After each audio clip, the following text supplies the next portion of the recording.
Here's another in NBC's great parade of new shows.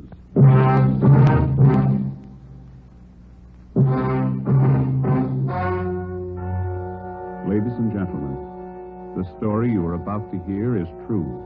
Only the names have been changed to protect the innocent. NBC brings you Dragnet.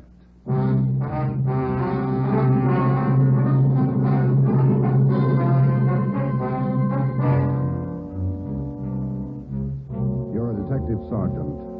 You're assigned to homicide detail. A 22-year-old girl has disappeared. A letter has been received. It demands $30,000 for the girl's return.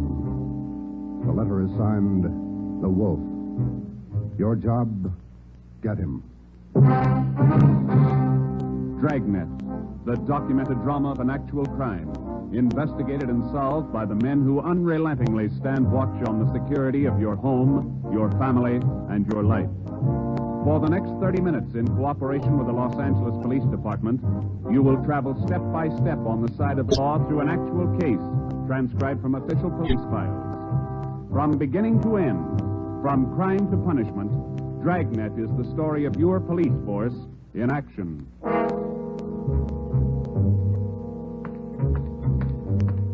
It was Tuesday, October 18th. It was cloudy in Los Angeles. We were working the night watch out of homicide. My partner's Ben Romero. The boss is Ed Backstrand, chief detective. My name's Friday. I was on the way back from the staff's office, and it was 3:26 a.m. when I got to room 42. Homicide. Got those mugs you asked for, Joe. Here they are. Thanks, Harris. Backstrand leave yet? In a minute, I'm going out with him. What's the address out there, the Sullivan place? 814 Castro Boulevard. You go straight out Santa Monica, take a left at Castro. I remember. You ready, Chief? Yeah. Friday, you call Romero yet? Right now. Get on it. This one we don't fool with. Yeah. Come on, Harris.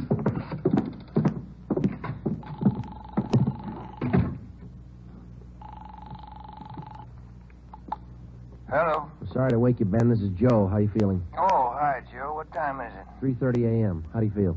Oh, a lot better. Be back to work tomorrow. You'll be ready in 20 minutes? I'll pick you up. 20 minutes. Okay, what's up? You remember Martin Sullivan, vice president of the Third National Bank? Sullivan? Yeah, what about him? He's got a 22-year-old daughter, or he had one. She's gone.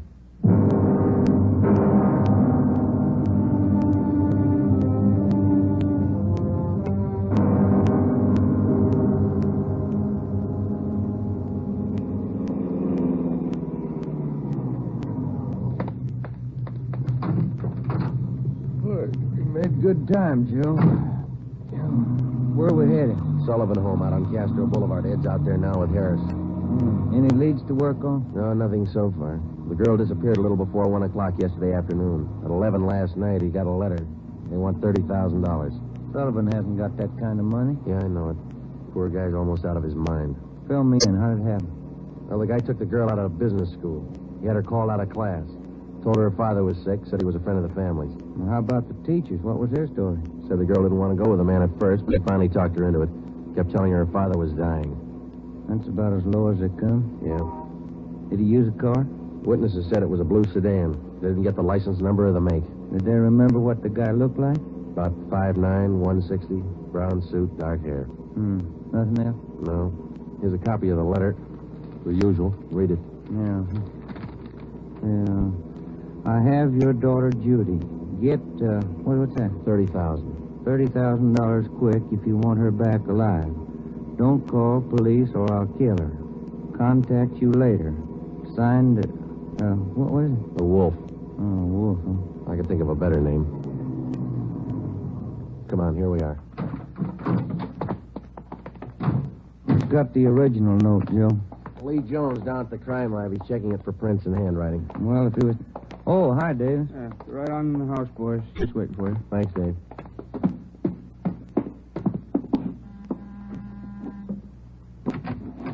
Hi, Joe. Ben. In the living room. Thank you. That's the way I see it, Mr. Sullivan. Now, you understand exactly what you have to do? Yes, sir. I'll do as you say. All right.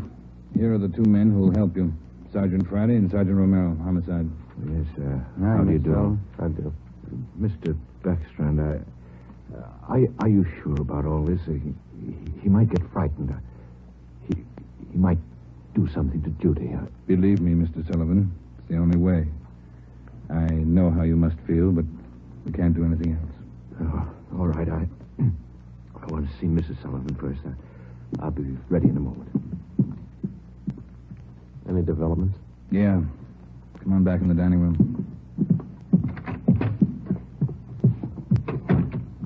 There it is on the table. Second note from the guy. Telegram. When'd this come? About half an hour ago. Guy phoned it into Western Union from a public booth. Couldn't trace it. Let's see, Joe. Yeah. Be at Elysian Park, 5 o'clock this morning, near Balkan Drive. Come alone. Bring 30,000. Will return girl. Don't tell cops. Kill her if you do. The Wolf. 4 a.m. now, Skipper. Not much time. I know it. We'll have to do as he says. No other way. Then Sullivan's going out there alone? You're going with him, you and Romero. You'll be hidden out in the trunk of the car. Any plan? Get him. That's all. Ben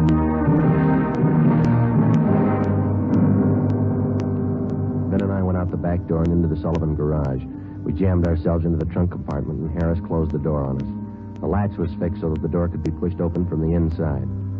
A few minutes later, Mr. Sullivan came out, got in the car, and we drove off. At 3 minutes to 5, we pulled up at the meeting place in Elysian Park. We waited. Nothing happened. At 5 minutes past 5, it started to thunder. That's all we need now. Thunderstorm. Stuff in here in this trunk, isn't it? Oh, yeah. Ben, listen. Must be.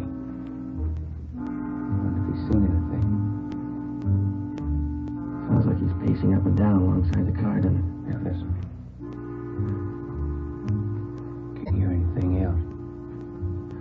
Can you? No, we better stay under cover. Yeah. Rain's starting in. Wonder what happened to the wolf. Cold feet, maybe. Let's wait it out.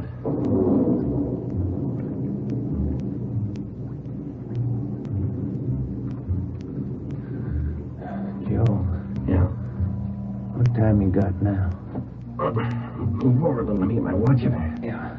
A little past 5:30. Sergeant.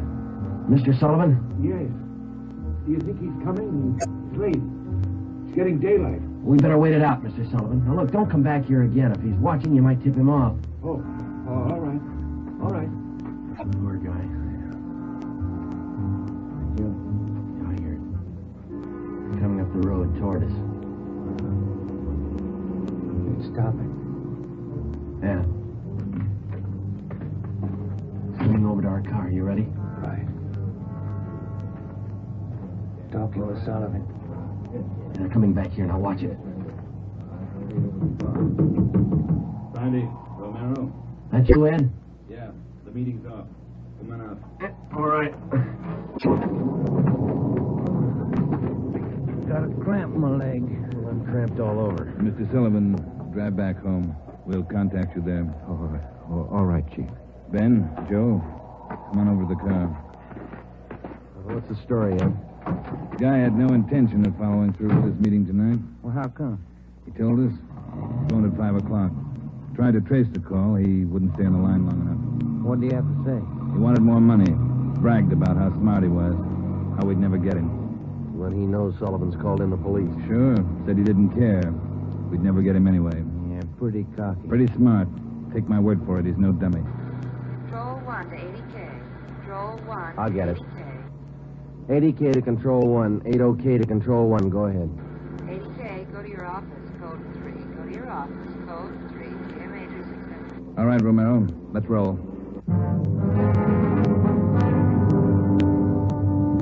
More than 12 hours had passed since word of Judy Sullivan's disappearance had been phoned in a homicide. During that time, an all-points bulletin containing the descriptions of the suspect, his car, and the girl had been sent out on the teletype to law enforcement agencies throughout the area. The same descriptions were broadcast over the police radio every hour.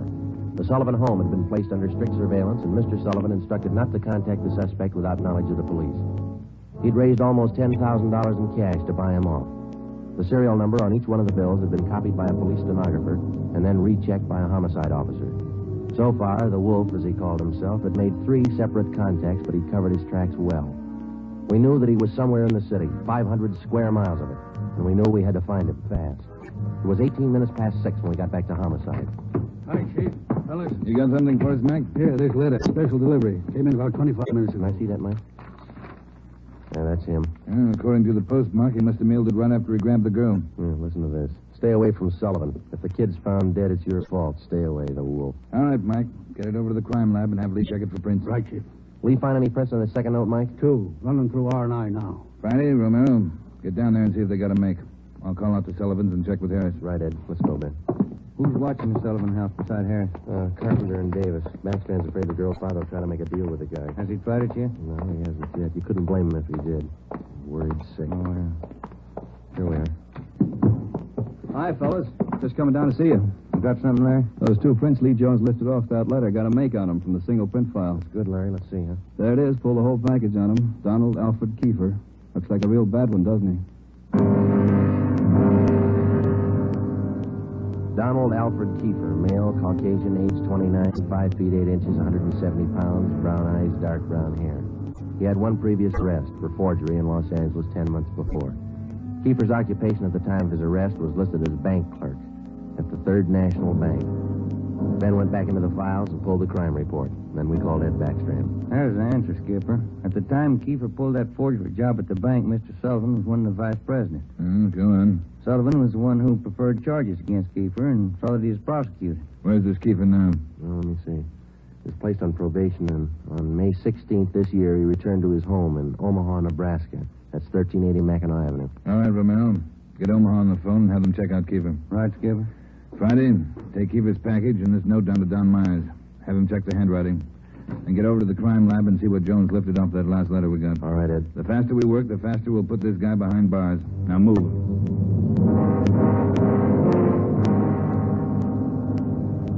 How's the writing compared, Don? What'd you find? Yeah, looks good. See here? Slants as crosses, double oops as L's, open A's, pressure on the downstroke.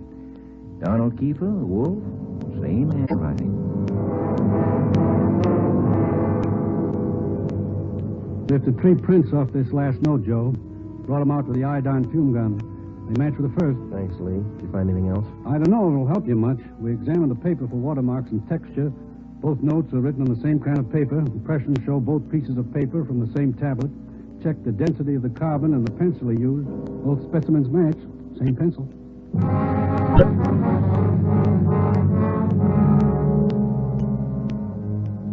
By mid-afternoon, Donald Kiefer's description had been broadcast throughout the area. Bulletins were dispatched to all departments, and an APB was teletyped to the entire state. Men were stationed at every post office in the city to watch for notes that might come through the mail. The bus depots, railroad terminals, the airports, and all the main roads leading out of the city were under strict surveillance.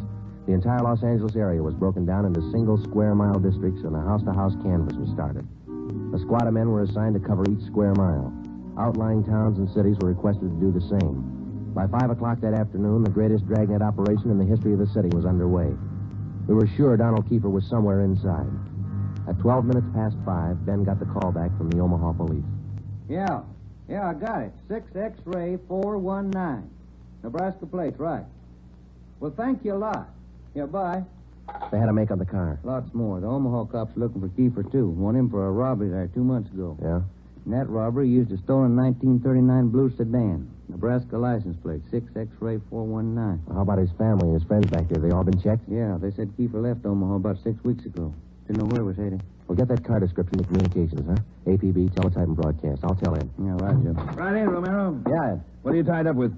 We just got a call from Omaha. A make on Kiefer in the car. Give it to me. You two get out to the Sullivan house fast as you can. See Harris. What's happened, Skipper? Martin Sullivan's disappeared.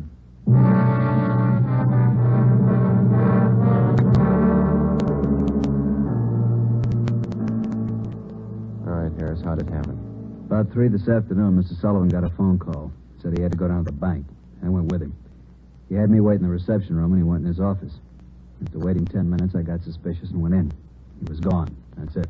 Did he get any more money? This morning, $5,000. Did you get the serial numbers off the bills? Yeah.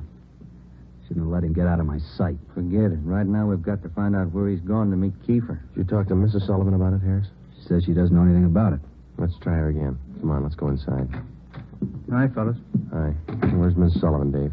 Back in the sitting room lying down. Doctor's with her. Come on. What time you got, Ben? 6:35. I'll get it. Hello? Well, where are you? Oh. Where are you now? Where are you now? We'll be right out. That was Martin Sullivan. He met with Kiefer out in Laurel Canyon. Did he get his daughter back? Yeah. Wrapped in newspapers.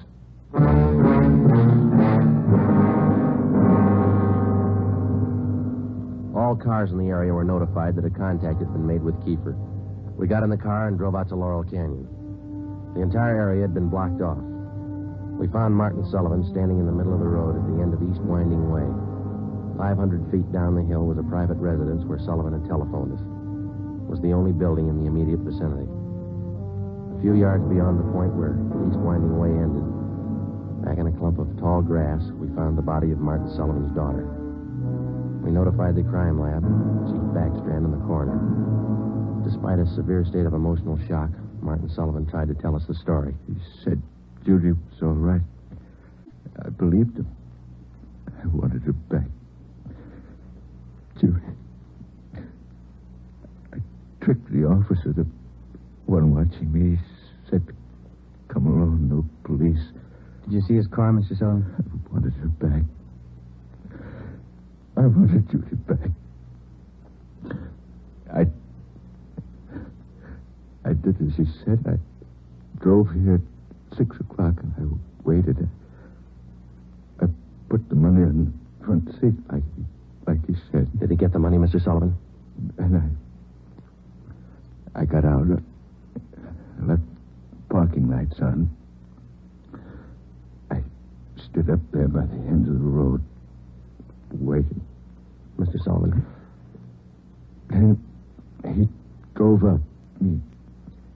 He took the money. Then he came up to me. He had a gun. I wanted Judy back. He had a gun. Did you see his car?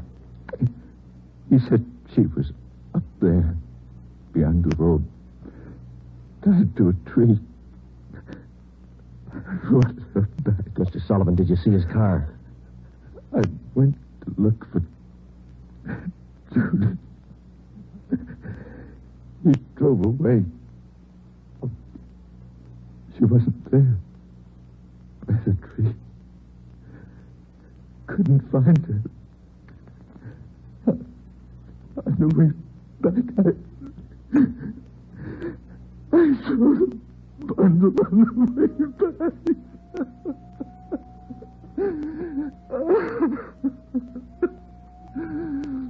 Let me find it. Judy. Let me find it.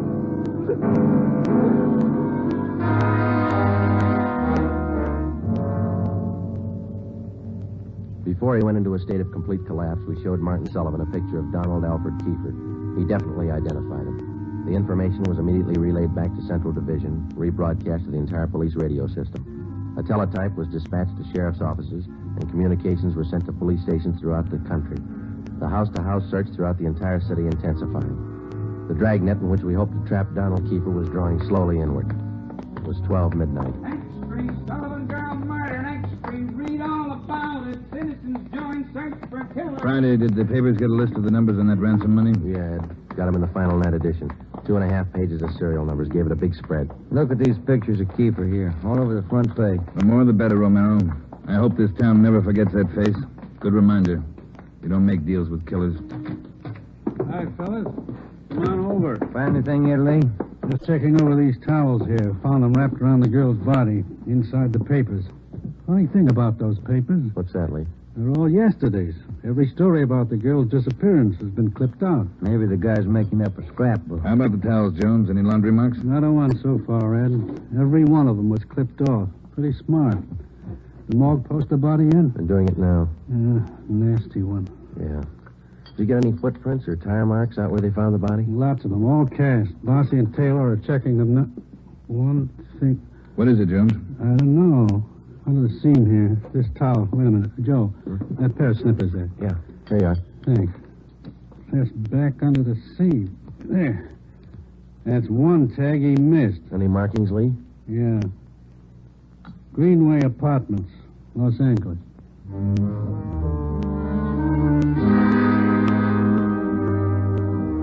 One look at the apartment was enough. In an adjoining garage, we found the car which Kiefer had used, a blue sedan. Nebraska license plate 6X-ray 419. When we got back to the office, Chief Backstrand immediately issued a cancellation of the want order for the blue sedan, and then he ordered a detail of men to stake out the car in the event Kiefer decided to come back for it. Here's the coroner's report, Joe. Oh, let's see it. Cause of death, strangulation.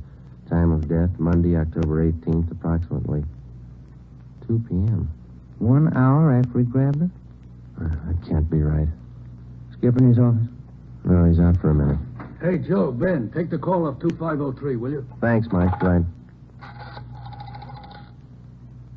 Would you give me the call on 2503, please? Thanks. Hello?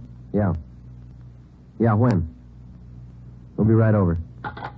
Some of the ransom money, Ben, just showed up. Beverly and Highland. Come on.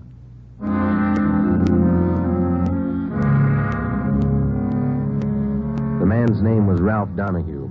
He operated a used car lot on the corner of Beverly and Highland. He told us that early that morning he sold a dark blue late model coupe to a man who gave his name as Fred Sims. The man paid for the car in cash. Donahue told us that he checked the serial numbers on the bills after the man had driven away.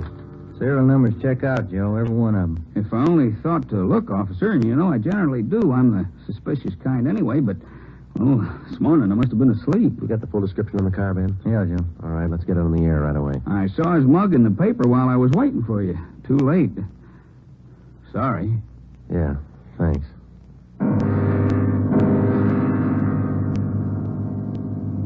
At 10 minutes past 3 that afternoon, another piece of the ransom money turned up at a busy downtown department store. The clerk was unable to remember who gave her the bill. The detail throughout the general downtown area was strengthened. The house-to-house search of the entire city for Judy Sullivan's murderer went on. The afternoon dragged into the early evening. At 20 minutes to 7, Ben and I had a hamburger and a cup of coffee in the drugstore at East Broadway and 3rd. And then we got back in the car, checked with communications, and started cruising the neighborhood again. At 9 minutes to 8, a man answering the description of Donald Kiefer was seen crossing Sunset Boulevard just below Highland. 7 minutes later, the same man was reported near the intersection of Hollywood Boulevard and Las Palmas. Communications relayed the information. At 21 minutes past 8, our car, 80K, along with a dozen others, were concentrated in the Hollywood Boulevard area from Gower Street to La Brea, Franklin Avenue to Santa Monica Boulevard. At 24 minutes past 8, another piece of the ransom money was passed at a cigar store on the corner of Hollywood Boulevard and Hawthorne Street. The number of men and radio cars in the area was redoubled. Plainclothes officers were stationed at every intersection to keep an eye on pedestrian traffic. At 18 minutes to 9, the dark blue coupe which Kiefer had bought that morning was spotted parked in an alley just below Hollywood Boulevard and Cahuenga. We called Ed Backstrand. City Hall. 2503. 2503. Chief of Detectives Office, Hannah. This is Friday, Mike. Chief there? Yeah, wait a minute. Just going out the door. Ed, it's for you. Backstrand. Friday, Ed. Just spotted Kiefer's car, the one he bought this morning, parked in an alley off Cahuenga. Harris and I are on our way up there now. We'll take care of the car. You take care of this call. Just came in. What do you got? The theater on the corner of Hollywood Boulevard and Fairview. The girl in the box office just took in a $10 ransom bill. Yeah? She got a good look at the man who passed the bill. She says it's Kiefer.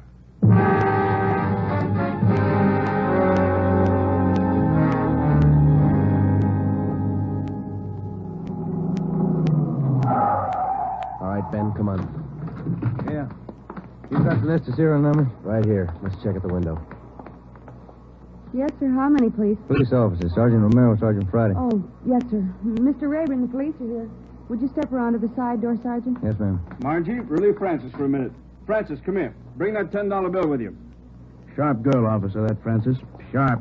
Here it is, Mr. Rayburn. All right, Sergeant. There you are. $10 bill and the list of serial numbers. Check out all right, Ben? That's it, Joe. Good work, miss. You reported the man came in about a half hour ago. You're sure it was Kiefer? Yes, sir. I had his picture in the box office just behind the change machine. I recognized him right away. And as far as you know, he hasn't left the theater. That's right, sir. All right, Mr. Rayburn, I'm sorry. I'm afraid we'll have to interrupt the show. Anything you say, Sergeant. Anything. Ben, you keep an eye on the front exit. I'll call communications. Right, Joe. 80K to Control 4. 80K to Control 4. 80K, go ahead. Control 4, clear all frequencies. The Sullivan murder suspect, Donald Kiefer, has been located in the theater on the southeast corner of Hollywood Boulevard and Fairview. Have all units around the area. 80K, roger. Attention all units. Attention all units. Assist 80K at the theater on the southeast corner of Hollywood Boulevard and Fairview. The Sullivan murder suspect has been located in the theater.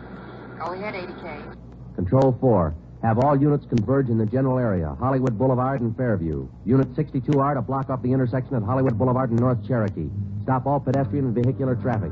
Unit 61A to block the intersection at Hollywood Boulevard and Hudson Street. Stop all pedestrian and vehicular traffic. Unit 71 and 72R to block the alley behind the theater. Unit 66 and 67R to assist at main entrance to the theater. Within a few minutes, the 1/2 mile area around the theater was completely blockaded. Every exit and entrance to the theater was covered. At 9:23, we met Harris and Ed Backstrand in the theater manager's office. Backstrand outlined our plan of operation.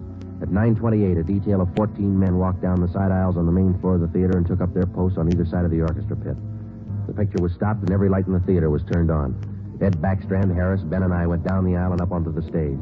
Backstrand made the announcement. Ladies and gentlemen, we're sorry to interrupt the picture, but this is important. We're police officers. We've traced the murderer of Judy Sullivan to this theater. He is in this theater now. Now we're going to search the theater row by row, and we'd like to ask your cooperation. There's no need to be panicky or afraid. Those who wish to leave now may do so. Leave by the main entrance. Each one of you will be checked as you go out the door. And for the benefit of the man we're looking for, don't try to escape. Every exit is covered and the entire area is blockaded.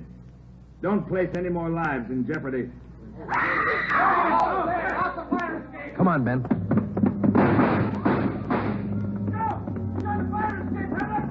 Backstage, Joe. We can make it from there. All right, let's go. Come on, hustle it, Ben. Yeah. The next building. You'll probably try to jump for it. All right, watch it. I think this door leads out to the roof. There he goes. All right, keeper, hold it. Don't shoot, I give up. Throw your gun down. Over here. Don't shoot. Don't. Let's get him. All right, coppers. I got it figured. They won't top me for this. Didn't know what I was doing. Put the cuffs on him, Ben. Get away from me, you crumb! You shouldn't have hit him, keeper.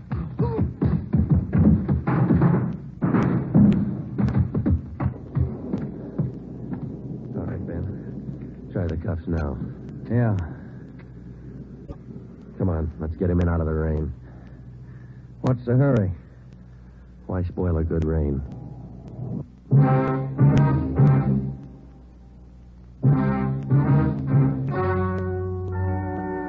The story you have just heard is true. Only the names were changed to protect the innocent. Donald Alfred Kiefer was tried and convicted of murder in the first degree. He was executed in the lethal gas chamber at the state penitentiary. You have just heard the 15th in a new series of authentic cases transcribed from official files. Technical advice for Dragnet comes from the Office of Acting Chief of Police, W.A. Wharton, Los Angeles Police Department.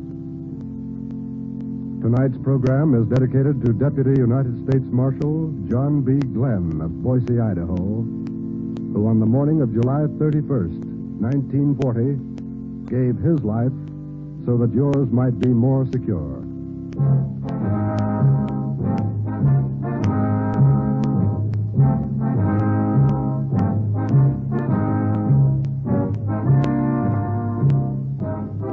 Dragnet came to you from Los Angeles.